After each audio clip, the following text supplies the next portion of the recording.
വണ്ടൂർ നിയോജകമണ്ഡലം UDF സ്ഥാനാർത്ഥി AP അനിൽകുമാറിന്റെ തിരഞ്ഞെടുപ്പ് കൺവെൻഷൻ വൻ ജനപങ്കാളിത്തത്തോടെ ശ്രദ്ധേയമായി. പുളിയക്കോടുള്ള KT കൺവെൻഷൻ സെന്ററിന്റെ അകത്തും പുറത്തും പ്രവർത്തകരെ കൊണ്ട് നിറഞ്ഞൊഴുകി. ജനപ്രിയനായ നേതാവ് ഷാഫി പറമ്പിൽ അവസാനത്തോടെയാണ് വേദിയിലെത്തിയത്. അദ്ദേഹത്തിന്റെ ആവേശഭരിതമായ പ്രസംഗം സദസ്സിനെ ഇളക്കിമറിച്ചു.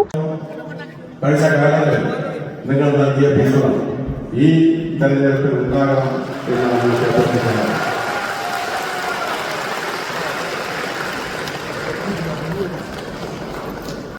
ഷാഫി ഭരണം എന്നുള്ളതാണ് ഈ കൺവെൻഷൻ പൊൻകലക്കം എന്നുള്ളതാണ് എന്ന് പറഞ്ഞപ്പോൾ ഇത് മറ്റൊന്നും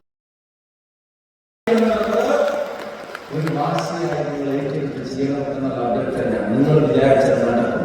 അതുപോലത്തെ ജനതയും അതുപോലത്തെ MLA അതുപോലെ നാടിന് വേണ്ടി കാര്യങ്ങൾ ചെയ്യാൻ പ്രതിബദ്ധതയുള്ള സർക്കാർ കേരളത്തിൽ വരാൻ പറ്റുമ്പോൾ അതിന്റെ മുമ്പിൽ വണ്ടൂർ കയറി നിൽക്കണം എന്നതാണ്.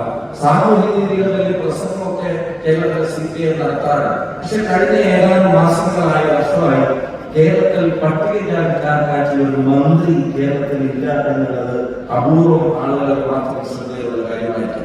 ആ ഒരു വകുപ്പിന് നേതൃത്വം നൽകാൻ പട്ടികജാതിക്കാരനായ ഒറ്റ മന്ത്രിയെ ഇടതു സർക്കാരിന്റെ വീഴ്ചകളും തെറ്റായ നയങ്ങളും ഒന്നൊന്നായി ചൂണ്ടിക്കാട്ടിയ ഷാഫി ഇത്തവണ ഇവരെ അധികാരത്തിൽ നിന്ന് താഴെയിറക്കാൻ ജനങ്ങൾ തീരുമാനിച്ചിട്ടുണ്ടെന്നും പറഞ്ഞു. ഇടതുകോട്ടകളിൽ പോലും വിള്ളലുകൾ ഉണ്ടാകുമെന്നും അദ്ദേഹം അഭിപ്രായപ്പെട്ടു. ഏതു സമയത്തും വണ്ടൂരിന്റെ വികസനത്തെക്കുറിച്ച് മാത്രം ചിന്തിക്കുകയും പ്രവർത്തിക്കുകയും ചെയ്യുന്ന ആളാണ് അനിലേട്ടൻ എന്ന് ഷാഫി പറമ്പിൽ കൂട്ടിച്ചേർത്തു. തിങ്കളാഴ്ച മുതൽ പഞ്ചായത്ത് തലത്തിലുള്ള തിരഞ്ഞെടുപ്പ് കൺവെൻഷനുകൾക്ക് തുടക്കമാകും. News bureau, Wandoor.